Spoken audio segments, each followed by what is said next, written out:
Bonjour à toutes, bonjour à tous. Alors, une petite introduction très particulière avant la vidéo que vous allez voir. Sachez que cette vidéo-là a déjà été publiée sur une autre chaîne, Querelle, et j'ai décidé de réutiliser toutes les vidéos. Elles ont une politique éditoriale qui correspond parfaitement à Microciné, et je voulais donc absolument qu'il y ait une continuité. Deuxièmement, parce que toutes ces vidéos-là, il y a eu un véritable travail rédactionnel, un investissement aussi très profond, très particulier, et je voulais donc bien évidemment ne pas les mettre de côté. Et troisième raison, parce que ces vidéos-là m'appartiennent, et donc j'estime qu'elles doivent être chez Microciné. Voilà, donc vous êtes au courant de tout, ça s'appelle Replay. Je vous souhaite une très bonne journée, en compagnie donc de la personne que vous allez voir maintenant, ou de la thématique. Et puis, n'hésitez pas, commentaires, suggestions, like, dislike, vous faites ce que vous voulez. Ayons quand même toujours ce dialogue. Voilà. À très vite. Ok, c'est bon. Alors moi, la première question que j'aimerais te poser, elle est très simple. En fait, je voudrais savoir, et là, il va falloir que tu cherches dans les tréfonds de tes souvenirs, j'aurais voulu savoir quelle a été la première image qui t'a marqué. Ça peut être une photo, ça peut être un film, ça peut être une peinture, ça peut être une publicité, ça peut être même quelque chose que tu aurais vécu dans ta vie, mais qui, en fait, une image qui serait pour toi quelque chose de marquant, mais aussi une belle image. Je vais rester cinéma quand même, parce que l'une des images culturelles, entre guillemets, que j'ai depuis que je suis petit, enfin l'une des premières que je me rappelle vraiment comme une image un peu choc, entre guillemets, c'est peut-être pas le truc le plus joyeux, mais c'est vrai que c'est dans le film Disney, forcément, d'animation Dinosaure. Et Mhm. c'est la météorite, c'est le plan de la météorite qui arrive. Et juste, enfin, tu la vois dans le ciel comme une sorte de soleil qui descend. Et juste avant, tu avais quand même 20 minutes de film où tout se passait bien, tout le monde était heureux. Et tu vois cette boule de feu et tu as, tous ces sortes de chimpanzés de la préhistoire qui regardent comme si c'était quelque chose de magnifique, de beau. Et ensuite, ils comprennent. Et ça, je me rappelle que même en étant enfant, ça m'avait fait quelque chose parce que je m'étais à la place, j'étais à la place de ces personnages-là et je comprenais que ah, c'est joli. Et ensuite, j'ai vu l'événement et j'avais vraiment la même réaction. Et ça, c'est un truc que tu peux avoir que lorsque tu es enfant. Parce que bon, quand tu grandis, tu comprends ce qui se passe. C'est la première vraie image. Je me rappelle vraiment de la couleur du truc. Ouais. Et est-ce que cette sensation que... Alors, tu m'as dit une chose qui m'a tout de suite interpellé. Tu me dis Disney et tu me dis forcément. Pourquoi? Bah parce que c'est quand je pense que ma génération des années 90, c'est surtout notre enfance, elle a été bercée par les films Disney. C'est la renaissance de Disney, c'est l'âge d'or. Je pense enfin moi tous mes amis, tous les gens de mon âge, on les a tous vus quoi. Donc quand tu es un enfant de cet âge-là, je pense que tu te bouffais Disney en tant que premier film pour beaucoup. C'est Donc pour ça. tes premiers véritables chocs cinématographiques, c'était surtout Ouais. des films qui provenaient de l'œuvre de Walt Disney, des dessins animés ou alors des films en 2D. C'est ça, plus principalement les films en 2D de l'époque. Après, il y avait les Mhm. séries sur je sais plus c'est quoi les chaînes, mais ça devait être Disney Channel, quelque chose comme ça, Oui, un peu plus d'accord. tard. Mais ouais, je pense que beaucoup de ma génération, on a vécu ces films-là en premier, quoi. Et donc, je pense que c'est aussi parmi les premières images qui nous restent en tête. Et est-ce que cette sensation donc, que tu as eue quand tu as vu enfin, ce fameux plan, Mhm. cette séquence de dinosaures, est-ce que c'est quelque chose que tu as eu envie tout de suite de partager avec j'imagine avec tes parents dans un premier temps, ou peut-être avec des amis ou des cousins ou des cousines, mais que tu avais envie de le partager? Je pense pas dans le sens où, enfin, alors je l'ai vu au cinéma donc quand j'étais très petit, donc là ça m'a pas vraiment impacté. Après je l'ai revu en VHS à l'époque. Et c'est juste que ouais, j'avais pas envie peut-être je l'ai dit à ma mère en mode oh mince les dinosaures, ils vont tous mourir ou quelque chose comme ça. Mais j'ai pas eu le sentiment naturel de voir le partager. C'était pas quelque chose qui était vraiment natif en moi à ce moment-là. Et ça t'a plu de voir ce film dans cette salle, dans une salle de cinéma? C'est quelque chose qui est-ce que à partir de ce moment-là, tu as eu envie d'y retourner souvent, plus pour l'endroit ou pour voir surtout les films ou les deux d'ailleurs? Alors non non moi c'est mon premier vif souvenir de cinéma. Je sais que je l'ai vu, mais non non j'ai pas en étant jeune j'ai pas du tout côtoyé la salle de cinéma. Enfin pas beaucoup en tout cas comparé à aujourd'hui par exemple. Oui. Donc non, non, c'est beaucoup plus tard que je me suis remis au cinéma. Donc il y a eu un gap, enfin j'ai pas grandi avec le cinéma, quoi. Moi c'était vraiment à partir 10, 11 ans, où là, j'ai commencé à m'intéresser, et encore peut-être un peu plus tard, les 12, 13, où j'ai commencé à m'intéresser au cinéma, en fait. Où j'ai commencé à reprendre conscience de ce que c'est un film et de comprendre que c'est pas juste des images, il y a des gens qui travaillent, il y a un processus derrière. Et c'est là que je me suis dit, ah, mais attendez, à tous mes amis, mais regardez, au fait, un film, c'est plus que ce qu'on voit. C'est un vrai travail, et ça, tu le comprends pas. Je pense quand tu es enfant que c'est quand même peut-être des fois 200 personnes qui bossent sur un truc, qui font des choix, des choses comme ça. Et quand tu le comprends, là, ta perception elle change aussi de ce que c'est un film. Et là, tu as envie de le partager. Parce que je pense que tu as envie de partager quand tu as un truc à dire que les gens ne savent pas aussi. Et quand toi, tu découvres quelque chose que tu as l'impression qu'aucun de tes amis sait, tu as envie d'en parler. Est-ce que tu étais le genre de spectateur qui ne pouvait pas partir de la salle de cinéma ou du salon, hein, tant que le générique n'était pas terminé? Ça dépend des films, hein. Ça dépend des expériences. Tu as des expériences de grands films où tu as envie d'attendre un peu, de te poser, de rester un peu. Mais des films que tu viens de voir et tu dis, bon, c'est sympa sans plus, je me lève. Même quand j'étais plus jeune, même quand j'étais plus jeune, c'est que moi, j'appelle l'un des films qui a vraiment ravivé pour moi l'amour du cinéma, c'était Star Wars 3 à l'époque. Vraiment, je me suis dit, c'était incroyable. Et à l'époque, maintenant j'ai changé d'avis, mais c'est que voilà, quand j'ai l'impression qu'il y en a beaucoup, alors beaucoup, qui changent d'avis sur Star Wars. Il y a le côté, il y a la première partie qui souvent on dit à l'époque, et puis ensuite on dit maintenant j'ai changé d'avis, comme s'il fallait s'excuser d'avoir eu un sentiment. Non, c'est pas une question de s'excuser, mais c'est juste que je pense que c'est aussi le fait d'être enfant, c'était plus simple vu que t'as pas de référence, c'est surtout ça en fait. Quand tu vois beaucoup, enfin plus tu vois de films, plus tu affines un peu ton esprit critique. Exactement. Donc je veux dire, c'est bien avec Star Wars parce que c'était grand public, ça mettait des étoiles dans les yeux littéralement parce que tu voyageais, c'était l'espace, ça faisait vraiment voilà. C'est facile à adorer quand t'es un enfant parce que c'est vraiment l'échappatoire parfaite. En plus, c'est des combats au sabre et tout, c'est cool, tu vois. Quand t'es un petit garçon, c'est cool. Qu'est-ce qui tu me disais qu'il y a eu un petit moment comme ça dans ton enfance où c'était pas trop ça le cinéma, puis vers 10-11 ans, il y a quelque chose qui a fait que tu as renoué avec ça. Est-ce qu'il y a eu ce qu'on appelle un passeur ou une passeuse? Non, c'était alors pour le coup Star Wars 3, c'était l'un de mes potes qui me l'avait montré. C'était à l'époque où il avait téléchargé en DVD RIP, le film était en 4 fois, je crois. Et des fois, tu avais une chance sur deux que c'était pas la suite. Enfin, c'était horrible. Et moi, j'avais que la fin. J'avais que le combat Anakin Obi-Wan. Et je comprenais rien parce que, j'avais vu le 2 au cinéma, mais je me rappelle plus du tout que je l'avais vu. J'avais pas fait le lien entre les deux univers. Alors que je me rappelle après, on m'a dit, en fait, on a vu le 2 au cinéma. J'ai fait, c'était Star Wars. Mais j'avais que la fin, que le combat Anakin Obi-Wan, genre les 30 dernières minutes de film. Et j'ai trouvé ça incroyable. Et à partir de là, après, j'ai vu tous les films au fur et à mesure. Tu avais déjà vu le 4, 5, 6 ou non, pas encore? Ah oui, tu es d'accord. Vu. Pour moi, mon premier grand souvenir de Star Wars, c'était le combat d'Anakin Obi-Wan. Et ensuite, je me suis rappelé que j'ai vu le 2. Ensuite, je me suis fait toute la saga. Et ensuite, quand tu es un peu curieux, j'ai toujours été un peu curieux, tu dis, cet acteur, il joue dans ça, je vais regarder un autre film. George Lucas, il a écrit Indiana Jones, tu vas regarder Indiana Jones. C'est par Spielberg, tu vas regarder ça, ça et ça. Et au fur et à mesure, ça commence et de fil en aiguille, tu continues. Après, c'était les classiques aussi des années 90 que j'ai fait avec Jurassic Park et les grands films que le grand public te conseille parce que moi, j'avais pas d'amis cinéphiles et dans la vraie vie, mis à part ceux que j'ai rencontrés sur YouTube, j'en ai toujours pas. Donc, c'est juste une question que ils m'ont dit, il faut que tu regardes ça, faut que tu regardes ça. Et après, tu forges un avis sur ce qui est grand public et ensuite, tu forges un avis que tu vas chercher toi-même à chaque fois, de plus en plus. Et aujourd'hui, tu te considères comme un cinéphile, un cinéphage ou juste un spectateur qui aime le cinéma et qui a envie de transmettre une forme de passion?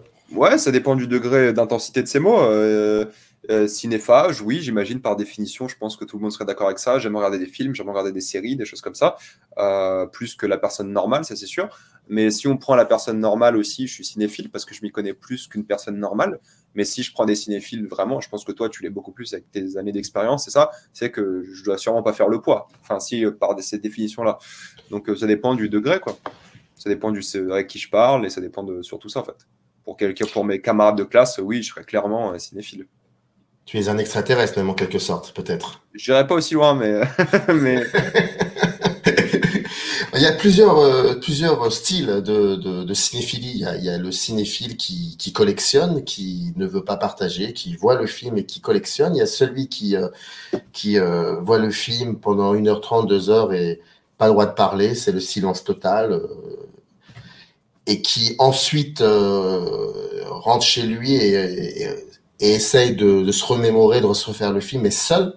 Et t'as le troisième cinéphile qui va voir le film, qui ne parle pas pendant la projection, mais qui a une envie indéfectible après la projection d'en parler. Toi, j'imagine que tu es le troisième aspect, toi. Ouais, troisième. Ouais, mes séances sont très calmes.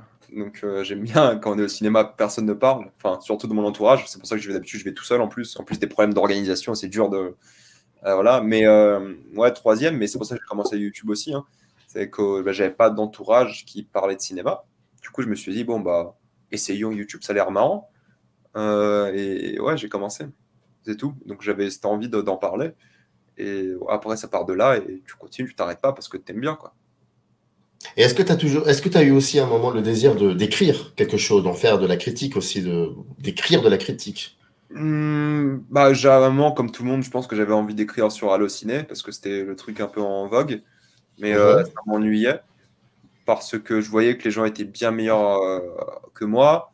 Je me disais à quoi ça sert, à mon avis, vu que ces gens-là écrivent beaucoup mieux que moi, ils ont de meilleurs arguments. Et en vrai, sur YouTube, je connaissais pas enfin, tu vois pas les vidéos sur YouTube. Là, alors, sur Allociné, tu vois les textes, les critiques. Elles font 3 pages. Tu dis, ça fait peur. Sur Pardon. YouTube, tu t'en fiches. Tu fais ta vidéo, elle est pas, il n'y a pas vraiment, il y a pas la section, j'ai envie de dire, critique d'un film, tu vois, pas beaucoup en tout cas. Et du coup, tu apportes ton propre truc. Après, bon, quand j'ai commencé, j'avais 15 ans aussi, hein. Donc je pensais pas trop à ça et c'était moins intimidant. Et je connaissais Ouais. personne aussi, tu vois. Moi, je me suis dit, bon, YouTube, il y a personne qui parle de film. Et même s'il y en a, je m'en fous. Parce que moi, je regarde pas. Et c'est tout, quoi. C'est-à-dire que tu regardes pas, c'est-à-dire Non, mais allez, surtout, enfin, moi je connaissais pas. Moi je faisais Oui, mes allez, critiques de films et je regardais pas d'autres critiques de films. De toute façon, à l'époque, il d'accord. devait juste y avoir 2, 3, 4 max. Et est-ce que tu regardais des critiques de films, mais dans la presse écrite ou sur Internet, sur les sites Internet, Ouais, etc. ouais, moi je regardais les Américains beaucoup. Moi, c'était la génération Jeremy Jones, Chris Tuckman aux États-Unis, tout ça. D'accord? Euh, et là, je continue toujours à regarder, non pas eux, mais là, je suis plus analyse de films chez les Américains, que j'aime pas du tout en France. Je sais pas pourquoi. Les Français, quand ils font de l'analyse de films, ils m'ennuient terriblement. Mais chez les Américains, j'aime beaucoup. Parce qu'ils ont, Alors, on en parlera oui. après, si tu veux, d'accord, ok.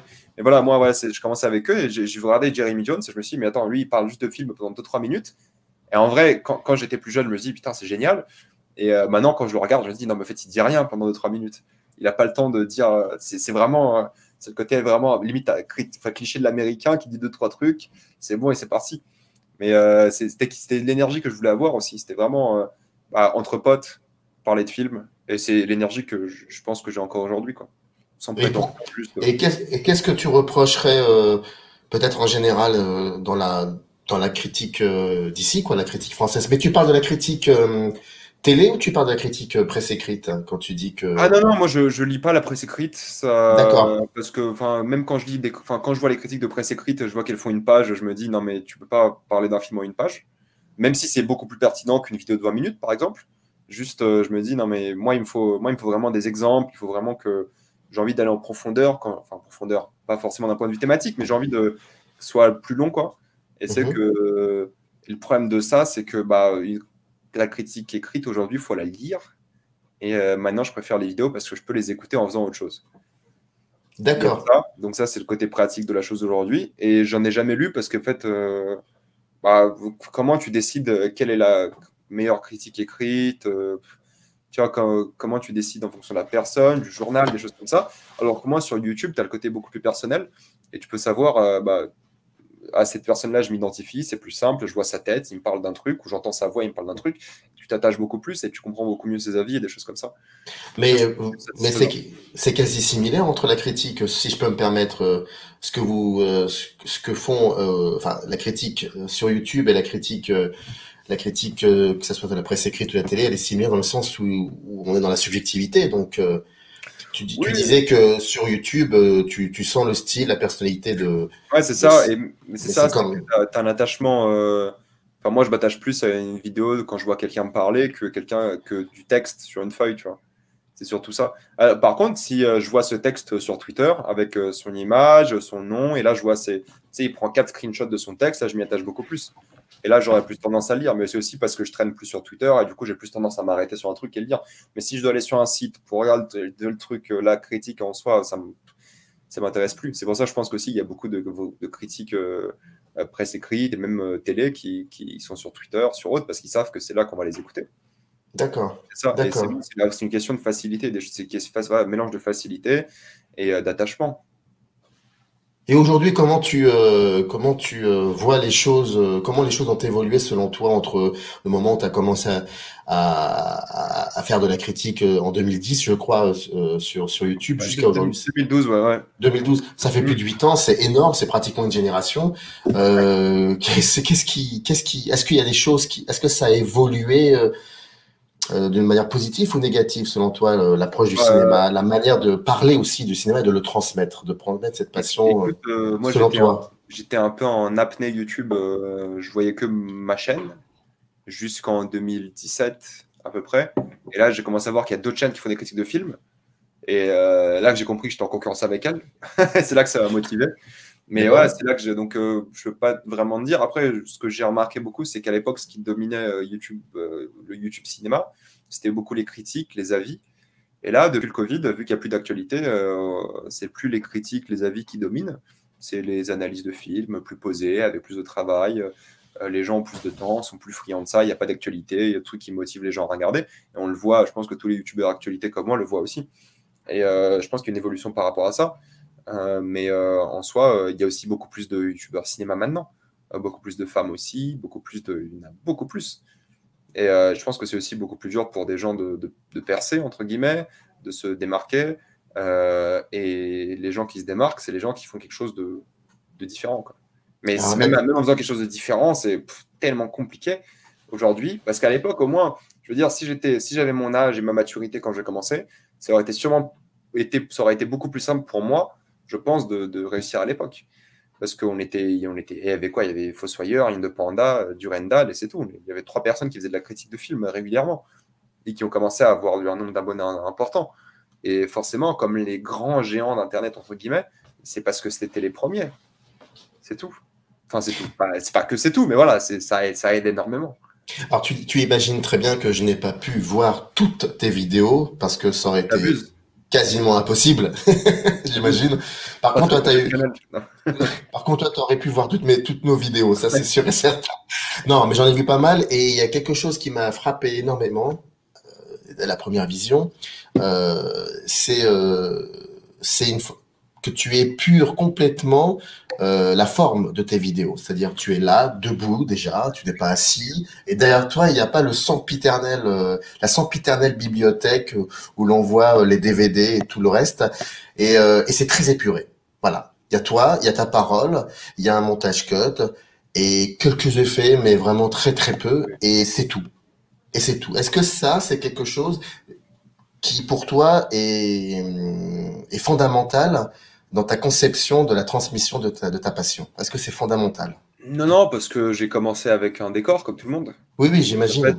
c'est devenu c'est une question de vie, au fait, tout simplement, dans le sens où moi, j'ai choisi d'avoir un fond vert parce qu'en fait, je suis à une époque de ma vie où, en étant étudiant, j'ai fait des études à l'étranger, je suis revenu, j'ai déménagé souvent. À chaque fois de changer de décor, c'est pas bien pour YouTube. Genre, à chaque fois, tu sais, que ton public il se réadapte à un nouveau décor, c'est pas bien. C'est pour ça que je me suis dit, bah, un fond vert, c'est 50 euros. Je pourrais mettre des images. Avant, je le faisais pas du tout, c'était juste moi qui parlais. Je mets des images des gens que j'évoque en vidéo, des personnages, des choses comme ça. Et je me suis dit, bah, c'est win-win. J'ai un décor constant, quoi qu'il arrive. J'ai juste besoin d'un fond vert, et ça, je peux l'emporter partout. Et après, ça fait un montage un peu dynamique, sympa avec des images, des trucs. Et c'est tout, quoi. Mais après, c'est aussi une question de temps. C'est que je suis étudiant à côté, il faut que mes vidéos, elles aillent vite. Je peux pas perdre 10 ans à écrire ma vidéo, à la monter, faut que ça aille vite, quoi. C'est ça, c'est Alors, que ce soit industriel, quoi. ça m'intéresse quand tu dis faut que ça aille vite. Ne penses-tu pas que en allant trop vite, parfois, ça peut dénaturer les intentions que tu avais sur un film ou sur quelque Si, chose si, comme cela? bien sûr que si. Mais je veux dire, je suis obligé. Aujourd'hui, c'est mon job étudiant, j'en ai besoin. Et si tu fais une critique une semaine plus tard d'un film, tout le monde s'en fout. La critique, il faut qu'elle sorte vite. Tes avis, il faut qu'ils sortent vite. Dans l'actualité, on t'oublie vite sur YouTube. On t'oublie très, très vite. Donc, si t'es pas là au bon moment, ça sert à rien. Donc, oui, bien sûr, on sacrifie peut-être la maturité d'un film dans notre tête, on sacrifie plein de choses. Mais je veux dire, c'est pas les règles, mais c'est les contraintes aussi de YouTube quand tu as envie d'en vivre paisiblement. Alors oui, il y a un autre format qui pourrait se faire, c'est que je ferais une vidéo par mois, bosser à fond, mais ça m'intéresse pas. Après, il y en a qui font ça, c'est pour ça. Il y a des gens qui font des vidéos comme moi, ils vont vite, et des gens qui font une vidéo par mois. Et les deux marchent bien. Les deux, c'est pas le même public forcément, même s'il y a évidemment une intersection des deux, mais c'est surtout ça. Donc c'est une question de... Oui, enfin, je veux dire, c'est pas grave. Pour moi, c'est pas grave de pas avoir l'avis le plus mature sur un film. Une première impression, c'est bien aussi. C'est pour ça que j'appelle ça des critiques à chaud. C'est que je viens de voir le film. On est là. Mon avis a changé sur plein de films. Ouais, mon avis a changé sur plein de films que j'ai critiqués. Bon, plein. Allez, pas à 80%, mais au moins à 20%, on va dire. Peut-être, tu vois, en pire, en mieux, des fois, ça dépend. Donc, c'est surtout ça. Quand, avant le confinement, on a de la chance de vivre dans un pays où, je crois même que c'est le seul exemple dans le monde aujourd'hui, avant le confinement, bien j'entends bien, où on pouvait voir 10, 15 films par semaine. C'est-à-dire qu'il peut y avoir parfois même jusqu'à 20 sorties par semaine. Donc là, je parle de avant le confinement. Après, on parlera de pendant le confinement, mais avant le confinement. Comment, sur quoi tu basais ta sélection de films que tu allais analyser dans tes vidéos? Priorité numéro 1, c'est la popularité. Parce que mine de rien, moi j'ai une chaîne qui est axée sur le grand public. Mon objectif, c'est de ne pas parler à des cinéphiles, forcément. Je vais rien apprendre à un cinéphile. L'objectif, c'est de parler à la personne qui regarde de temps en temps des films. À la personne qui va peut-être dépenser de l'argent pour aller voir le dernier film au cinéma, le dernier film populaire, parce que c'est les films qui les intéressent. Et oui, moi, mon objectif n'a jamais été d'instruire, d'éduquer des cinéphiles. Moi, c'est de parler au grand public. De parler aux gens qui se disent, qui vont voir des trucs grand public. Il y a de ça. Et deuxième truc qui, des fois, prend le dessus, c'est je sais que Manque, ça fera pas de vue. C'est quand même un Fincher, j'ai envie d'en parler. Mais ça, pardon, je te coupe la parole parce que sinon, pourquoi Manque, ça ne fera pas de vue? C'est un film en noir et blanc, d'une histoire que personne connaît, d'un film que personne n'a vu aujourd'hui. Enfin, Citizen Kane, moi j'ai fait un sondage sur mes réseaux, hein. Personne l'a vu. J'avais vu ça, j'ai vu. Donc c'est ça. Hein. Enfin, d'ailleurs, tu insistes beaucoup sur le fait qu'il faut absolument voir Citizen Kane avant j'ai beaucoup remarqué ça, que c'était quelque chose. Parce que en plus, j'avais vu Citizen Kane à l'époque, parce que ma période de 13 ans, 14 ans, j'ai vu plein de grands films. Tu regardes IMDb, tu descends la liste des top 250 et tu le regardes. et je l'ai revu une semaine, quelques jours avant Manque. Et en voyant Manque, je me suis dit, non, mais en fait, il y a tellement de références, tellement de. Si je connais pas un peu l'histoire du film, en fait, les enjeux de Manque, tu passes à côté, quoi. Et genre, quand Manque se finit, enfin, sans spoiler évidemment, mais juste tu dis, il manque une partie du film. Tu as l'impression que c'est que le début du film, en fait. Tu as l'impression que c'est le début de l'histoire. Mais en fait, après, c'est la vraie histoire, quoi. Donc, la suite, elle est dans la réalité. Elle est dans des documentaires, des articles de presse de l'époque, des trucs comme ça.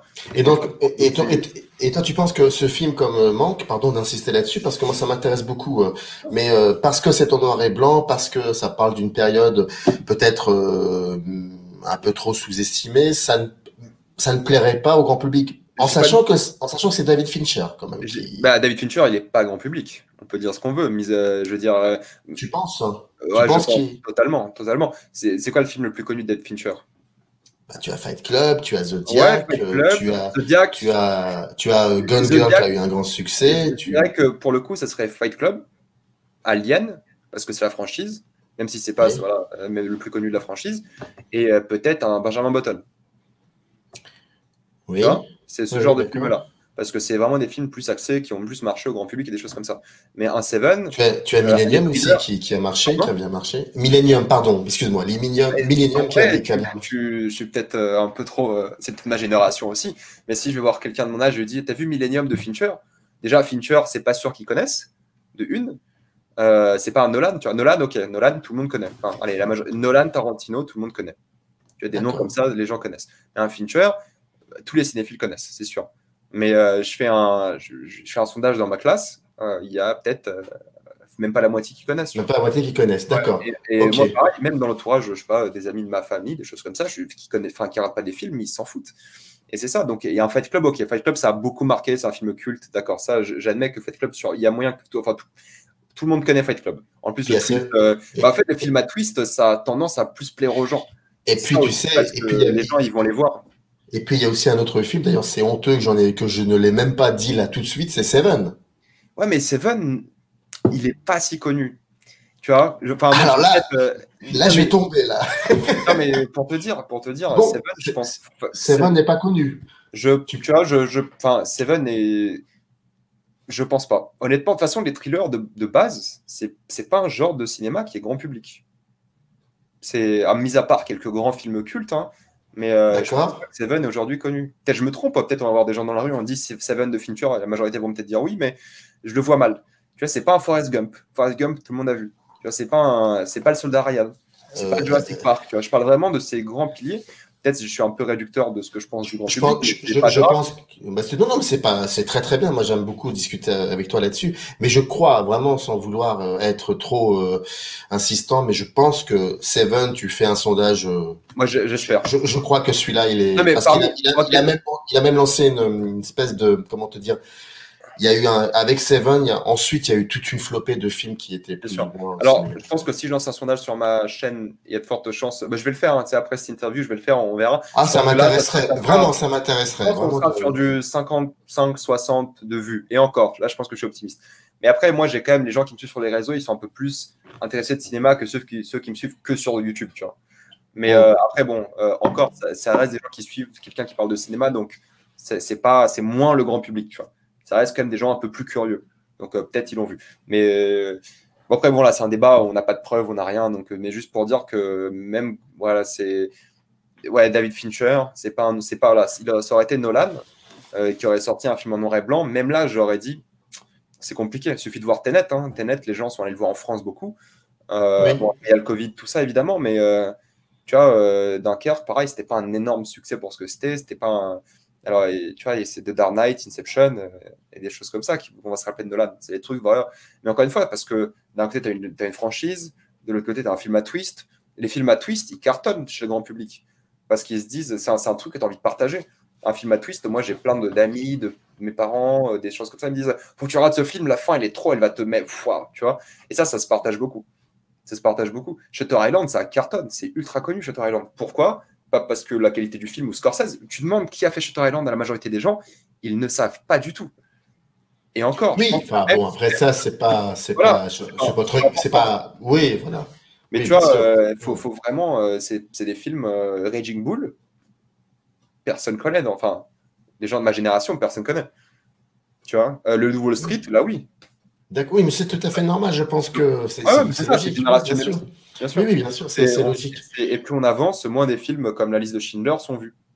Tu vois, c'est normal. Mais c'est pour ça, moi, pour revenir à ta question initiale, c'est que moi, je m'intéresse donc à la chose la plus populaire du moment, et aux choses qui me plaisent. Et des fois, et là, tu vois, manque. Et le problème de YouTube, c'est que YouTube, c'est vicieux. YouTube, quand tu fais une mauvaise vidéo, après, toutes tes autres vidéos, elles vont faire moins bien. Parce que YouTube s'est rendu compte que du coup, ta vidéo que elle a mis en avant, elle n'a pas marché. Pourquoi est-ce que celle d'après marcherait ? Et tu vois, depuis manque, en plus de me faire démonétiser parce que c'est n'importe quoi en ce moment, ça fait plomber toute ma chaîne. Du coup, je me dis, peut-être la prochaine fois, je vais m'abstenir. Je vais faire un tweet. D'accord.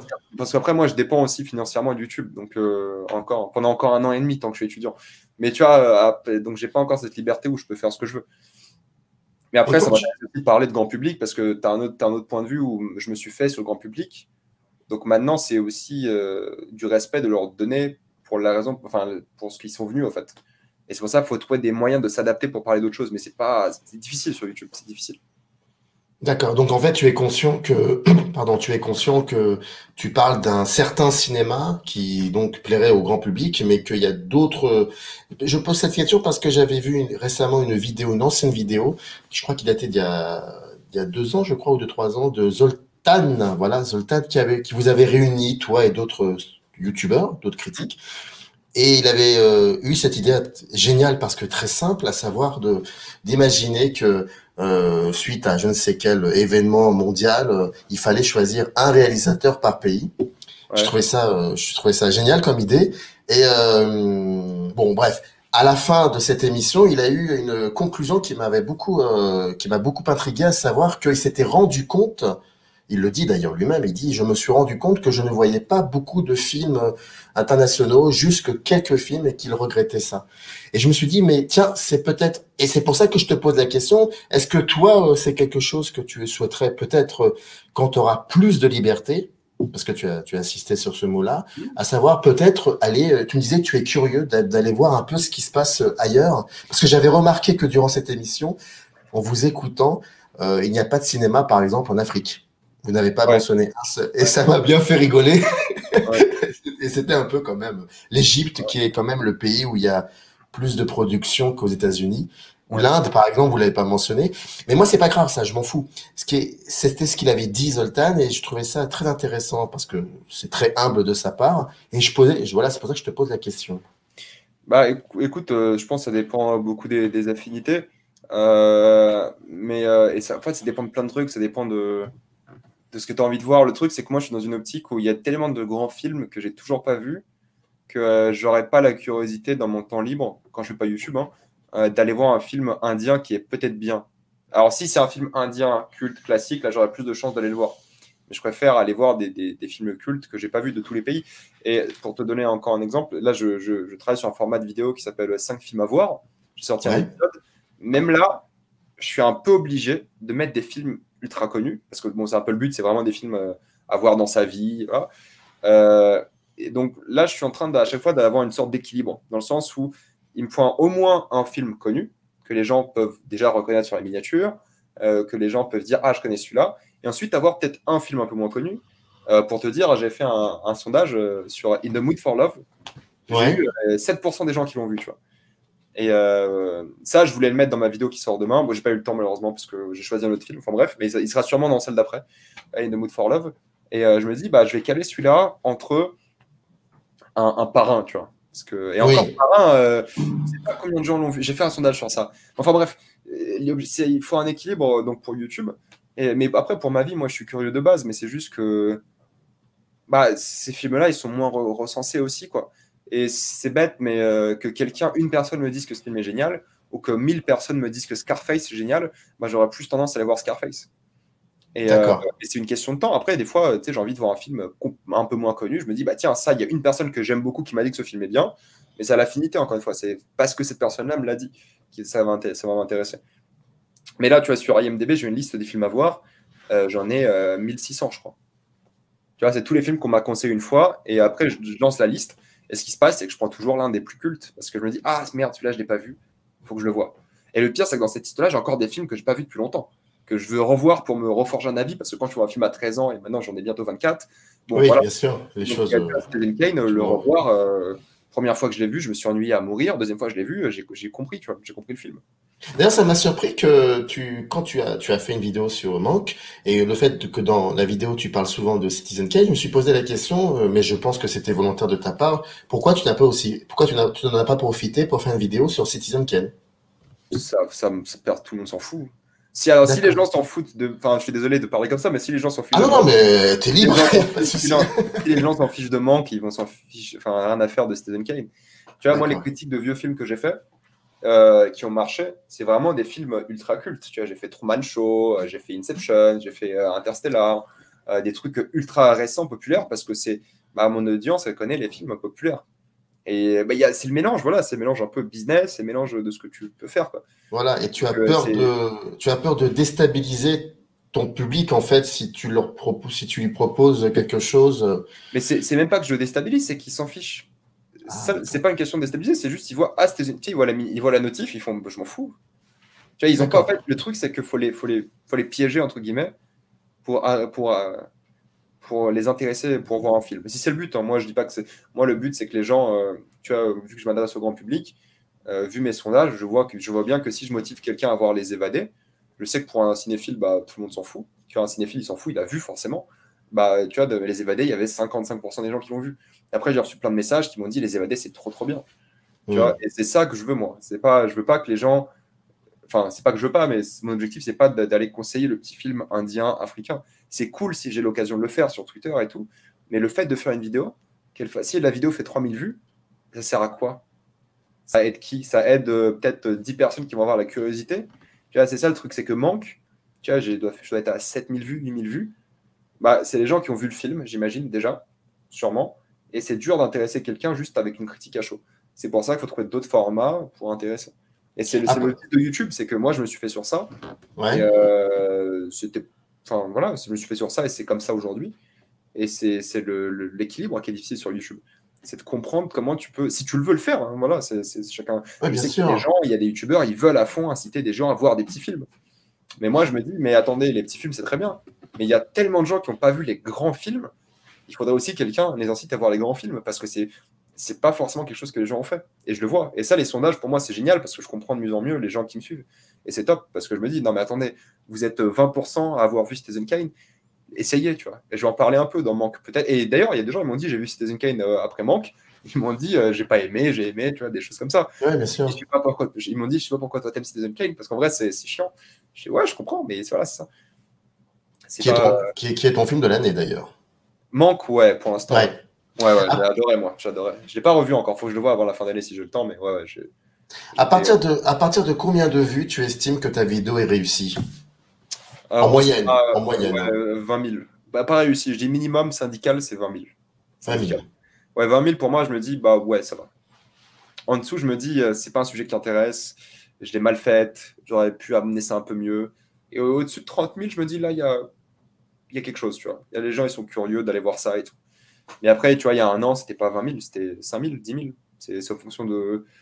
Et le problème, c'est que voilà, c'est vraiment un cercle vicieux parce que c'est normal, YouTube veut te mettre en avant quand tu fais des vues parce que ça leur rapporte de l'argent, ça te rapporte toi aussi de l'argent. Mhm. Pareil, quand tu as des partenariats, où tu vois, par exemple, là, pour te donner un exemple, je suis démonétisé tout le mois de décembre, le mois le plus rentable de l'année, sans raison. Sans raison, il n'y a rien à faire.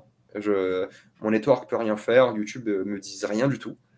Et les seuls, là, je vais gagner peut-être aller 500 euros ce mois-ci, alors qu'en général, je gagne presque 2000 euros par mois. Après, allez, Mhm. 1700, 1800 en moyenne. Heureusement que j'ai des partenariats, tu vois, parce que sinon, bah là, tu imagines tu passes d'un mois à 500 euros, enfin de 2000 à 500 euros, Et vu que c'est un budget important pour payer tes études surtout. pour payer tout, ouais, mon Ouais, c'est loyer, ça. mes études, Voilà, manger. pour manger, voilà, exactement. Moi, ça fait 4 ans que personne ne me donne de l'argent. J'ai dit à mes parents, stop, je m'en occupe. Et après, je me plains pas, j'ai encore de l'argent de côté, des choses comme ça, mais il y a un équilibre à faire. Et quand tu arrives dans ce cercle vicieux où tu fais pas de vues, YouTube te monétise plus, du coup, YouTube te met pas en avant parce que ça sert à quoi vu que tu fais pas de vues, tu tombes, mais il faut remonter doucement, doucement.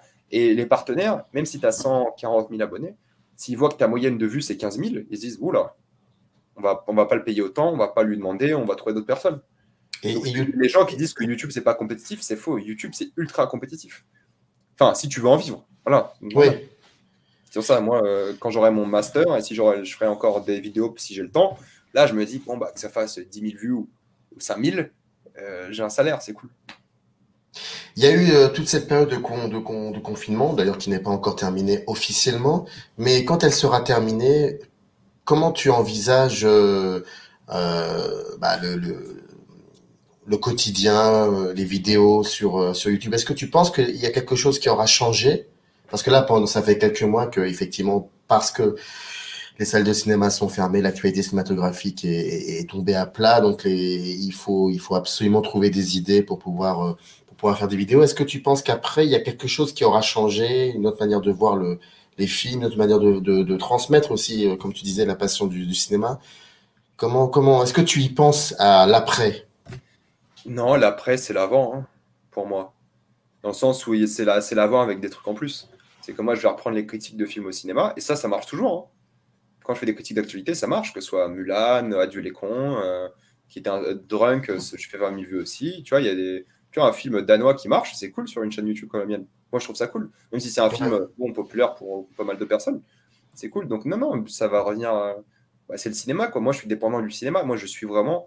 Même si je m'en sors bien avec les plateformes de streaming, les choses comme ça, tu vois, il y a une époque, je me forçais à faire des critiques de tout. Je voulais pas faire d'autres formats, je voulais juste faire des critiques. Et là, ça me saoule parce que d'une, j'ai pas le temps, j'ai plus le temps de mater une série de 15 épisodes parce que je fais beaucoup de séries aussi. J'ai pas le temps de regarder 15 épisodes, 10 épisodes d'une série pendant 10 heures. Mais quand le cinéma va reprendre, c'est cool parce que de une, tu es dans l'actualité, donc pour ta chaîne YouTube, c'est bien. Et ensuite, bah, ça fait cet effet où, bah, sortie de salle, tu parles avec des gens d'un film. Et ça, c'est cool. Alors que de parler d'un vieux film, bah, c'est cool aussi. Et c'est sympa, ça fait découvrir des choses, ou ça relance un débat sur un film que les gens aiment beaucoup, du coup, ils veulent se relancer dans le débat. mais parler d'un film qui vient de sortir où tout le monde, en même temps, la même semaine, sort du film et ils viennent et ils disent moi je trouvais que c'était nul, moi je trouvais que c'était bien. Tu vois, c'est beaucoup mieux. Enfin, moi, je prenais du plaisir à faire des vidéos parce que il y avait cette course à l'actualité aussi. Je me dis, ah putain, mercredi, il y a ça qui sort, lundi, il y a cette série, ou vendredi, peu importe, et t'essayes d'avoir un équilibre entre toutes tes sorties. J'avais un calendrier qui était organisé des mois à l'avance, des fois, parce que je savais qu'il y avait ce film-là qui sortait ce mois-ci. Et ça qui était cool. C'est d'être invité aux avant-premières qui était cool aussi, de pouvoir aller avec la presse, faire des trucs. Et c'est l'excitation du quotidien. Là, c'est pas pareil, là, c'est plus un travail de je vais me poser, je vais choisir 5 films, je vais les revoir pour faire la vidéo. C'est très cool aussi, mais c'est un exercice différent. Et moi, j'ai besoin d'être plus actif sur ça. Tu vois. J'ai besoin de. Et j'aime bien ces phénomènes où ces discussions de comptoir un peu, tu vois. On a tous vu un film, on est tous sortis de Tenet, on s'est dit, allez, j'ai envie de voir sur YouTube ce que les gens ils disent. Et c'est là que ça marche le mieux aussi, parce que bah, enfin, moi j'adore ça, quoi. C'est ça que j'adore. Et d'ailleurs, pour le coup, les lives collectifs avec d'autres youtubeurs, c'est quelque chose qui te plaît, j'imagine. Ouais, c'est cool. Mais c'est mieux quand tu as de l'actualité à discuter. C'est toujours mieux. Oui. Parce que c'est bien de faire des débats sur des vieux films ou des débats un peu sur YouTube ou des discussions de films. Mais les gens, et moi aussi, hein, moi je suis le premier, enfin, je veux dire, je pense qu'on fait tous sur YouTube ce qu'on aimerait, enfin, ce qu'on consomme de YouTube, beaucoup. Donc moi, je consomme des critiques à chaud, je consomme des trucs similaires aux miens, de l'actualité, parce que c'est ce que j'aime, et j'ai envie d'avoir l'avis de quelqu'un que je connais sur l'actualité. Et c'est mieux ces débats-là quand, tu vois, pour te dire, je sais pas, moi j'ai des collègues, quand je les écoute, un truc d'actualité, bah, c'est cool parce que j'ai leur avis, c'est mes potes, et tu vois, j'ai l'impression de participer. Et c'est ce que les gens ressentent, je pense, avec moi aussi, quand je parle d'actualité. Et c'est ça qui était cool pour nous. Je pense que les gens qui font plus d'anciens films, bah, ils sont pas dans l'actualité. Enfin, eux, ils sont plus dans l'analyse et ils veulent apporter, ils veulent éduquer. Et c'est un exercice différent. Moi, je veux pas éduquer. Moi, je veux juste discuter. Et que mon avis, alors que mon avis peut être merdique, des fois, mon avis, des fois, tu sais, je suis en train de faire le montage de ma critique, je me dis, non, mais ça n'a pas de sens ce que j'ai dit, tu vois. Des trucs comme ça, je me dis, j'aurais pu faire ça tellement mieux, mais c'est pas grave, tu vois, tu le mets en ligne quand même. Tu dis, voilà, on va dire, cette fois-ci, j'ai dit de la merde. Et il y a plein de gens qui reviennent et disent, bah, je suis jamais d'accord avec toi, mais j'aime bien tes avis. Parce que ça te permet de choisir des films, parce que si tu aimes un film, moi je vais pas le voir. Des trucs comme ça. Mais c'est ça qui est cool, c'est ce que tu veux, parce que moi c'est ça qui me fait kiffer sur YouTube, c'est la nouvelle sortie, les nouveaux trucs. Et ça se perd un peu, parce que quand on est tous chez nous en confinement, quand c'est cool les séries, mais bon, tu vois, là je vais faire Mandalorian, vu que c'est sorti semaine par semaine, et là, vu que ça va sortir en entier, enfin tout sera sorti vendredi là, il n'y a pas ce même effet où tout est sorti d'un coup, par exemple, comme les séries Netflix. Au moins, les séries Netflix, elles font l'événement pendant un week-end, une semaine. Ensuite, on passe à autre chose. Là, la Mandalorian, ça fait jamais l'événement. Ça fait une petite semaine, ah, ça c'est cool, il y a quelques tweets. Semaine d'après, ça c'est moins bien. Et il n'y a pas cet effet, genre, avec les séries. Ça dépend des séries. Et c'est plus compliqué, quoi. Mais avec les films, quand tu as un Tenet qui sort, parce que c'est le seul exemple, le Tenet de gros film, j'ai envie de dire, quand tu as un Tenet qui sort, c'est surtout un film comme Tenet, où tout le monde a plein de théories, de débats, de trucs. Et c'est impossible que je dise tout, tu vois. J'ai des centaines de commentaires des fois, mais au moins, je dis quelques trucs, je reçois des messages sur Twitter et tout. Et ça, c'est ce qui fait. C'est pour ça que j'ai commencé, quoi. Et tu vois, moi, j'ai jamais été. L'objectif, ça n'a jamais été de faire découvrir des films, c'était de discuter avec des gens de films. Et c'est ce que je vais continuer de faire. Et j'espère qu'après le Covid, ça va revenir. Mais je suis sûr que ça va revenir. C'est déjà revenu en septembre, octobre, là. On l'a vu avec les gens étaient à fond sur Drunk, Adieu les cons, je sais même plus ce qui est sorti. Plein de trucs comme ça. Même pendant l'été, quand ça a repris, il y avait plein de films qui étaient plutôt cool et que les gens sont allés voir. Donc ouais, ça va revenir et ça va. Moi, je suis optimiste. Je suis ultra optimiste. Qu'on va retrouver un peu cet amour du cinéma, d'y aller en salle et d'adorer, quoi.